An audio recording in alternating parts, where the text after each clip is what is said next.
Hi and welcome to the Martin Bell Show. Hopefully you've been keeping well, and in the video today I'm going to be reading from the Sky's News, and it's going to be about the human malware virus, where Britain notches up April borrowing of 31.7 billion as pandemic costs pile up. So last month the deficit was lower than the start of the lockdown a year ago, but still the second highest on the record for April.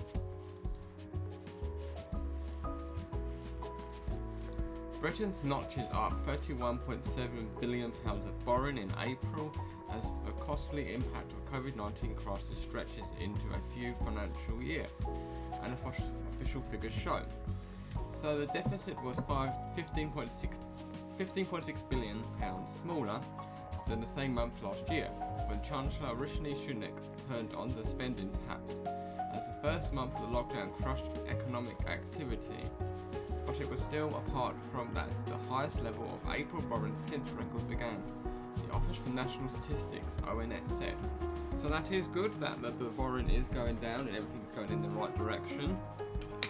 So hopefully if we don't borrow as much, then hopefully there won't be as much inflation. There will probably be some inflation, and already people have started to note some inflation in areas such as energy and food and fuel.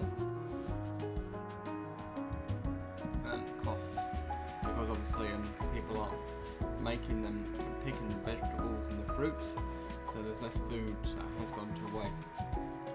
So it follows the record of 300.3 billion deficit, which has been revised down slightly from an initial investment of 303 billion for the fiscal year to the end of March 21.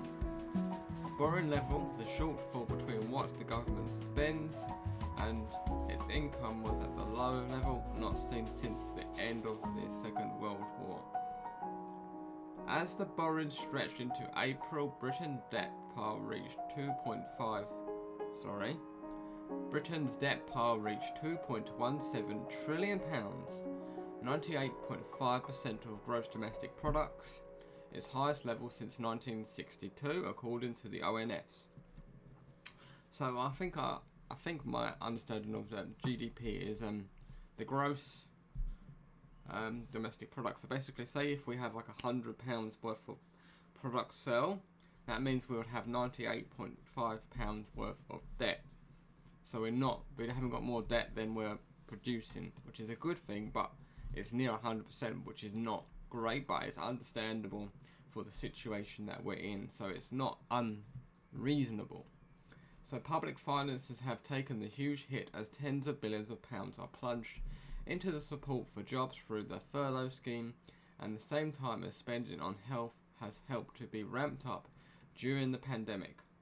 Meanwhile, receipts from taxes have taken a hit thanks to the collapse in the economic activity. Now Mr. Sunak faces the task of trying to draw back emergency support without damaging Britain's hopes of recovery. Responding to the latest figures, the Chancellor said he had committed to bringing debt under the control over the medium term. Because probably short term he probably won't be able to do much, but that is good that he can do something over the longer term. So, but we also need to focus on driving a strong economy recovery from the pandemic, he added. This is why the government is continuing a comprehensive package of support to help business and workers get back on their feet. The Office of Budget Responsibility, OBR, has targeted a fall in borrowing from 21 to 22 as a whole to a still hefty 234 billion.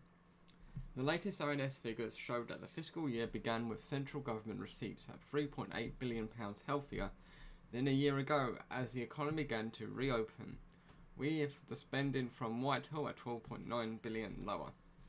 They recorded subsidies helping businesses and households through the crisis at the 7.5 billion in April, 5.9 billion pounds lower than a year ago, but the government still spent 3 billion pounds on furlough scheme and 2.5 billion on equivalent incentive covering all self-employed workers.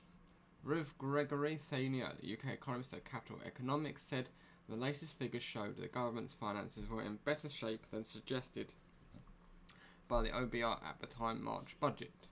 That should be helped by the rapid recovery of the economy, which at fastest biggest slump for 3 centuries is 2020 is predicted to grow as fastest since the peace since 1941 this year. So that'd be really good if that does actually happen, and touch wood that it does, and we do have a good recovery. That means the Chancellor may be spared having to implement his proposed tax hikes, spending cuts before the 24 general election, and that would don't want to have increased taxes, as well as they possibly taxing people with SIPs more, or if you have a high net worth after over $500,000.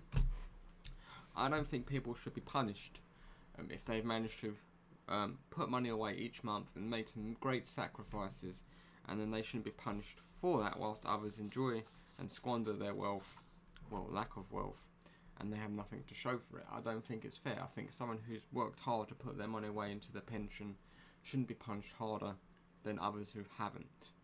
I know there's a big debate about that at the moment, but I just don't think it's fair that someone who's worked hard all their life should be punished like that. But hopefully you found this video useful and informative. If you have, then please feel free to subscribe to my YouTube channel. If you click the bell notification button, you get notified when I next release a video or go live. Thank you for watching, and if you comment, I'll get back to you as soon as possible. Hope that you're having a great day. Take care, and I'll see you all soon.